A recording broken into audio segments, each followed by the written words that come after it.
Hello Capricorn, welcome to Guru माहिदी tarot. और ये reading है 22 मार्च से लेके 28 मार्च तक की। तो चले देखते हैं आपके लिए क्या मैसेजेस है इस वीक में और आप क्या एक्सपेक्ट कर सकते हैं लव में। Messages for Capricorn.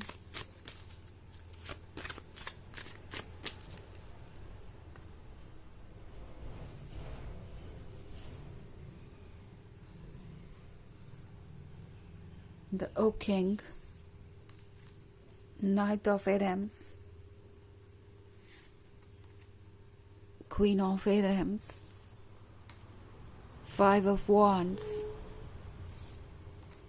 and the Green Man. Okay, so Nine of Wands का कार्ड है यहाँ पे। I think आप इस वक्त ऐसे वक्त से गुजर रहे हैं जैसे कोई समझ नहीं सकता। नाइन ऑफ एडम्स का मतलब है कि शायद आप अकेले हैं और इस वक्त कोई भी आपके पर्सपेक्टिव को समझ नहीं रहा। लोग हेल्प करने के बजाय आपको एडवाइसेस दे रहे हैं और शायद ये कुछ ऐसा है जो आप किसी से डिस्कस भी नहीं कर पा रहे। At the same time queen of Adams का कार्ड है यहाँ पे। सो हो सकता है कि कोई बहुत ज़्यादा स्टबर्न हो गया हो। ये पर्सन बिल्कुल चेंज्ड सा नज़र आ रहा है।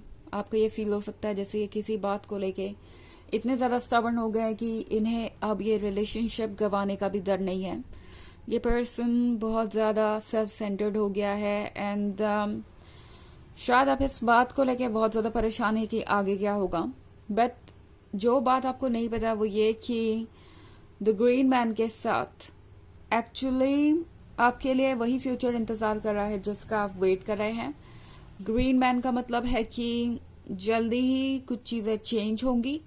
सुनने में बड़ा अजीब लग सकता है बट अभी कुछ फेज मतलब कुछ समय तक ये फेज चल सकता है। लाइक नाइन ऑफ एडम्स वाला आपको अकेलापन और सैडनेस महसूस होगी बट मुझे नहीं लगता कि ये पर्सन अभी भी पूरी तरीके से इस रिलेशनशिप को भूल पाया है या इसे खराब करना चाहता है। बिकॉज फाइव ऑफ वॉन्ड्स के साथ तो मैं अभी भी इन्हें दूसरे लोगों से इस रिलेशनशिप के बारे में डिस्कस करता हुआ देख रही हूँ। अगर आप इस सिचुएशन में भी है कि आपका ब्रेकअप हो चुका है, इस पर्सन ने आपको कह दिया है कि अब कुछ नहीं हो सकता एंड उसके बाद आपकी उनसे बात नहीं हो रही है, तो भी ये पर्सन कह गया जो उन्हें कहना था बट अभी भी ये कहीं ना कहीं से रास्ता ढूंढ रहे हैं। ऐसा लग रहा है कि ये पर्सन भी इन चीजों को एक्सेप्ट नहीं कर पाया है। नाइन ऑफ एटम्स वाली एनर्जी सिर्फ आपको ही अफेक्ट नहीं कर रही है कैप्रिकॉर्न, इस पर्सन को भी अफेक्ट कर रही है। और फाइव ऑफ वॉन्ड्स का मतलब है यहाँ पे कि ये पर्सन शायद अभी आपसे इसलिए कुछ नहीं कह रहा क्योंकि उन्हें पता नहीं कि ये वर्क करेगा या नहीं करेगा। ओके, बट ये एक तरीके से अपने हालात को बदलना चाहते हैं, उसमें इंटरेस्टेड है, लड़ रहे हैं। जो कुछ भी वो कर सकते हैं सोच रहे हैं उसके बारे में, क्योंकि ये नाइन ऑफ एटम्स वाला जो सेपरेशन का पेन है वो इस पर्सन के लिए भी बहुत ज्यादा टफ हो रहा है। ये इसे हैंडल नहीं कर पा रहे। और एक काफी इंटरेस्टिंग चीज मैं यहाँ देख रही हूँ कि ओक किंग के साथ ये पर्सन अब सोच रहा है। बिकॉज सोचना वो काम है जो इस पर्सन को पसंद नहीं है और ज्यादातर ये चीजें इग्नोर कर देते हैं। बट ये रिलेशनशिप इनके लिए इग्नोर करना बिल्कुल भी आसान नहीं है। और दुख की बात यह है कि ये पर्सन जब कुछ कर देता है फाइनली उसके बाद सोचता है। अगर किसी मैटर में सोचना भी होता है तो सो ये उन लोगों में से नहीं है जो सोचकर बोले या सोचकर कुछ भी करे। ये बोलने के बाद या कुछ भी करने के बाद सोचते हैं और उसी का नतीजा है कि आज आप इतने हर्ट हैं, वो इतने हर्ट हैं। अब ये पर्सन सोच रहा है अपने दिमाग से, तो उन्हें लग रहा है कि आखिर हर रिलेशनशिप में चैलेंजेस होंगे, प्रॉब्लम्स होंगे, इस तरह के इश्यूज होंगे, तो इसकी वजह से क्या वो इतने डीप कनेक्शन को गवा सकते हैं? क्या वो आपको जाने दे सकते हैं? क्या उन्हें दोबारा नहीं सोचना चाहिए? ये सब कुछ मैं इस पर्सन के इस वक्त दिमाग में देख रही हूँ। ये पर्सन फिलहाल ये सोच के परेशान है कि अगर ये रिलेशनशिप वर्क नहीं कर पाया तो और क्या वर्क करेगा। द ग्रीन मैन के साथ अभी भी इनके दिमाग में ये आइडिया है कि जब उनका कोई परिवार होगा, फैमिली होगी, फ्यूचर होगा, तो उसका आप हिस्सा होंगे। और ये पर्सन इस बात को इग्नोर नहीं कर पा रहा। आपको ये अपनी लाइफ से अलग करके अपनी लाइफ को सोच नहीं पा रहे और इसलिए चाहे उन्होंने कहा जो भी हो, कोशिश अभी भी जारी है। कि कोई ना कोई रास्ता निकाले। एंड हो सकता है कि ये पर्सन कोई ना कोई रीजन निकाल ही ले इस रिलेशनशिप को बचाने का और फिर से इस पे वर्क करने का। ओके हालांकि ये एक जनरल रीडिंग है तो ये सबसे रेजोनेट नहीं करेगी। एनर्जी रिवर्स हो सकती है अगर आप क्रॉस वॉचर है। इसके अलावा अगर आप पिछले वीक की रीडिंग या ईयरली रीडिंग देखना चाहें 2024 के फर्स्ट क्वार्टर की, तो उसका भी लिंक आपको डिस्क्रिप्शन बॉक्स में मिल जाएगा हमेशा की तरह। चलिए आगे बढ़ते हैं और देखते हैं और क्या मैसेजेस है आपके लिए।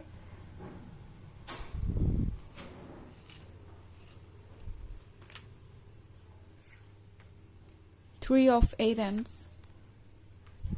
the Standing Stone, Ace of Wands, Ace of Wands, Two of Chalices. Okay, Ace of Wands लगता है जैसे साइलेंस है और ये साइलेंस बहुत ज़्यादा परेशान कर रहा है आपको। ऑफ कोर्स यहाँ पे ये पर्सन अभी भी नहीं जानता कि वो ये ऑब्स्टेकल रिमूव कर पाएंगे या नहीं कर पाएंगे, हालांकि कोशिश बहुत कर रहे हैं। एंड ये एस ऑफ वॉन्ड्स वाला ख्याल उनके मन से जा ही नहीं रहा। आपके साथ फ्यूचर स्पेंड करना उन्हें पता है कि एक बहुत ही अनरियलिस्टिक सा ड्रीम है। कभी कभी उन्हें लगता है कि कभी ये सच हो भी सकता है या नहीं, कि या फिर वो बस सपने ही देख रहे हैं और इसमें कोई रियलिटी नहीं है। उनके बस इच्छाएं हैं, विशेष है और ये ऐसे ही रह जाएंगी। तो इस बात को लेके ये पर्सन भी काफी सोचता है, काफी अपसेट है कि वो क्यों आगे नहीं बढ़ पा रहे, क्यों किसी चीज को हैंडल नहीं कर पा रहे। थ्री ऑफ एथेम्स के साथ जो भी डिसीजन इन्होंने लिया, इन्हें नहीं लगता कि वो सही था। ये पर्सन एक ऐसे पॉइंट पे है जहां पे उन्हें कुछ चूज करना है अपने लिए, बिकॉज अभी भी ये पर्सन अपनी चॉइसेस से सेटिस्फाइड नहीं है।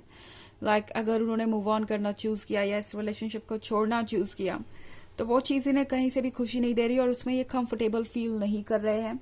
ये पर्सन ये भी फील कर रहा है कि जब तक वो आपके साथ थे वो आपको प्यार नहीं कर पाए वैसे जैसे उन्हें करना चाहिए था, इम्पोर्टेंस नहीं दे पाए जैसे उन्हें देना चाहिए था।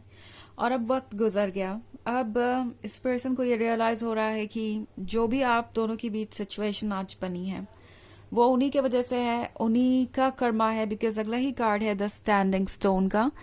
तो स्टैंडिंग स्टोन के साथ इस पर्सन को ये फील हो रहा है जैसे ये उन्हीं का कर्मा है जो वापस आ रहा है और अब इससे डील करना उनके लिए बहुत मुश्किल हो रहा है, ये बहुत पेनफुल है।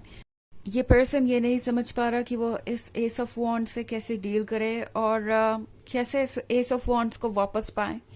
ये पर्सन एक्चुअली ये फील कर रहा है जैसे कि आप दोनों के बीच जो कुछ भी था वो आज उनकी वजह से नहीं है।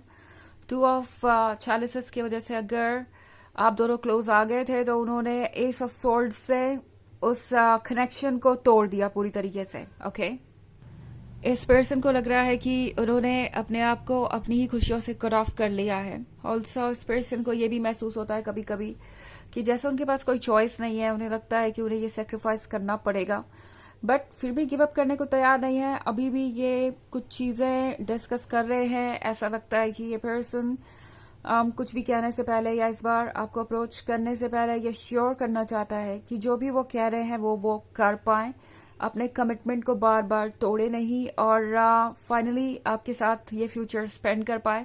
बिकॉज ऑफ कोर्स जितना तकलीफ दे ये आपके लिए है उतना ही इनके लिए भी है और ये पर्सन इससे बार बार डील नहीं करना चाहेगा। चलिए देखते हैं आपके लिए ओरेकल मैसेज क्या है। Messages for Capricorn, Commander Esther, take charge, lead by example, walk your talk।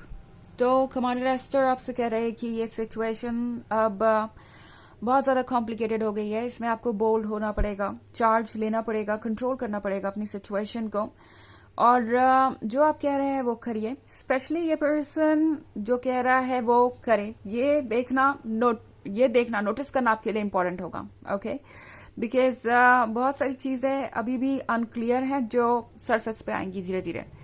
तो ये है रीडिंग इस वीक की। आई होप आपको अच्छी लगी होगी। Thanks for watching. Till next video, bye.